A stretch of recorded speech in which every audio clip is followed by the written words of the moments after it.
रहीम। अस्सलाम वालेकुम व्यूवर्स, आप देख रहे हैं मेरा official YouTube channel physics with Mudassar Minhas और मैं मुदस्सर मिन्हास हूँ।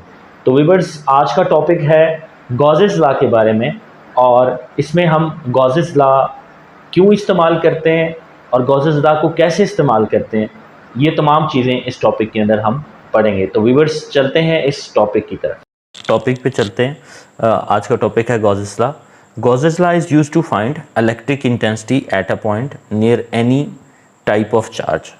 सबसे पहले तो Gauss's law किस लिए इस्तेमाल होता है ये इस लाइन में एक्सप्लेन कर दिया गया है कि Gauss's law electric intensity find करने के लिए इस्तेमाल होता है किसी भी पॉइंट पे। अगर हम इसकी डेफिनेशन देखें तो डेफिनेशन इसकी बड़ी वाज़ेह है। The total flux through a close surface is equal to 1/ε0 times the total charge enclosed by the surface. किसी भी क्लोज सरफेस से फ्लक्स की जो मकदार होती है, जो फ्लक्स की क्वांटिटी होती है, वो 1/ε0 टाइम होती है टोटल चार्ज के, जो कि उस सरफेस के अंदर इनक्लोज्ड हो। जैसे कि आप देख सकते हैं ये फिगर है, ये क्लोज सरफेस और इसके अंदर ये चंद एक चार्जेस, जो 5 चार्जेस मैंने शो किए हुए हैं। पिछले टॉपिक में हमने जब पढ़ा है कि कोई भी क्लोज सरफेस और उसके अंदर एक चार्ज हो तो उस चार्ज की वजह से उस क्लोज सरफेस से जो फ्लक्स होता है वो फ्लक्स Q/ε0 होता है। तो अगर किसी भी क्लोज सरफेस के अंदर बहुत सारे चार्जेस मौजूद हों तो वो फ्लक्स भी एडअप हो जाता है, हर चार्ज अपना फ्लक्स देता है। तो इसी तरह आप फ़र्ज़ करें कि ये आपके पास एक सरफेस है और यहाँ पे n नंबर ऑफ़ चार्जेस हैं। तो यहाँ से रीड करते हैं viewers, consider a sphere contains n number of charges inside as shown in the figure 1। Each individual charge has its own electric flux through the surface. तो जैसे हमने बात की कि हर इंडिविजुअल चार्ज की उस सरफेस से अपना एक फ्लक्स होगा और टोटल फ्लक्स क्या होगा, तमाम फ्लक्सेस, इंडिविजुअल फ्लक्सेस को जब हम ऐड करेंगे तो टोटल फ्लक्स आएगा। तो व्यूअर्स ये देखें, flux I mean total flux through this surface would be addition of φ1, φ2, φ3 up to सोन φn। अब जो फ्लक्स का फार्मूला है जो हमने पीछे पढ़ा वो Q/ε0 है पिछले टॉपिक के अंदर, पिछली वीडियो में, तो वो Q1/ε0 हो जाएगा, दूसरे के लिए Q2/ε0, तीसरे के लिए Q3/ε0 और इस तरह से सोन Qn/ε0। और 1/ε0 को हम कॉमन कर लेंगे क्योंकि सब में सेम है और Q1 से लेके Qn तक ये एक सम आ जाएगा जिसको हम कहेंगे टोटल चार्ज इनक्लोज्ड। तो ये हमारे पास वही गॉसेस लॉ की डेफिनेशन आ गई व्यूअर्स जो हमने स्टार्ट पे पढ़ी है। तो इस तरह से हमने गॉसेस लॉ को प्रूव भी कर दिया, एक छोटा सा प्रूव है, ये शॉर्ट क्वेश्चन के लिए इंपॉर्टेंट है। अब गॉसेस लॉ को इस्तेमाल कैसे किया जाएगा ये हम लोगों ने देखना है। जैसे कि हम जानते हैं, पहले ही हम लिख चुके हैं कि जो गॉसेस लॉ है वो इलेक्ट्रिक इंटेंसिटी किसी भी पॉइंट पे निकालने के लिए इस्तेमाल किया जाता है। तो इसका प्रोसीजर बड़ा सिंपल है।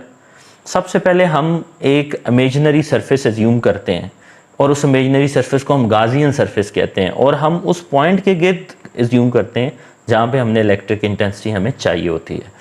दूसरा पॉइंट है, गाजियन सरफेस एज्यूम करने के बाद हम उस गाजियन सरफेस में से फ्लक्स फाइंड करते हैं। और किस तरह फाइंड करते हैं, इस लॉ को इस्तेमाल करके 1/ε0 टोटल चार्ज। सबसे पहले हम गाजियन सरफेस के अंदर टोटल चार्ज फाइंड करेंगे, उसको 1/ε0 से मल्टीप्लाई कर देंगे तो हमारे पास टोटल फ्लक्स आ जाएगा। तो गॉसेस लॉ को इस्तेमाल करते हुए हम गाजियन सरफेस से फ्लक्स निकालते हैं। और तीसरी चीज़, हम इस फार्मूला को जो हमने पढ़ा हुआ है φE = E.A इस्तेमाल करके इस इलेक्ट्रिक इंटेंसिटी की वैल्यू फाइंड करते हैं। तो गॉसेस व्यूअर्स, इस टॉपिक में जो सबसे पहली बात हमने की थी कि गॉसेस को इस्तेमाल करने का मकसद इस E की वैल्यू फाइंड करना है, तो वो आपको क्लियर हो गया होगा।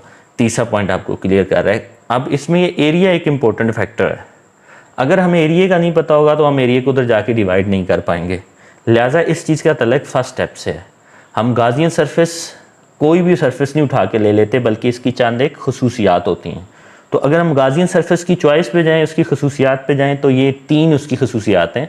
ये सेपरेटली शॉर्ट क्वेश्चन आता है कि गाजियन सरफेस की क्या चॉइस होनी चाहिए, क्या खसूसियात होनी चाहिए उसमें। तो 3 खसूसियात हैं viewers. It must contain the point eight which electric intensity is required. जिस पॉइंट पे हमें इलेक्ट्रिक इंटेंसिटी चाहिए उस पॉइंट के इर्द गिर्द इसको होना चाहिए। दूसरी इसकी कि ये रेगुलर ज्योमेट्री की होनी चाहिए, मतलब कोई ट्राइंगल हो सकती है, कोई सर्कल हो सकता है, कोई स्फीयर हो सकता है, कोई सिलेंडर हो सकता है, कोई बॉक्स हो सकता है, लेकिन ये रेगुलर, ताकि हम इसका एरिया फाइंड कर सकें। असल मकसद ये। लास्ट है कि ये क्लोज फिगर होनी चाहिए, क्योंकि क्लोज फिगर के लिए हमने ये फार्मूला बनाया हुआ है क्यू ओवर एप्सिलॉन नॉट वाला, जो कि यहाँ यूज़ हुआ है। तो व्यूअर्स, गॉसेस लॉ से इतना ही था। अब नेक्स्ट वीडियो में इंशाल्लाह इसकी एप्लीकेशंस के ऊपर बात की जाएगी। Thank you very much for watching the videos. Education से रिलेटेड लेटेस्ट अपडेट के लिए मेरे चैनल को लाइक करें, सब्सक्राइब करें और शेयर करें। Thank you very much.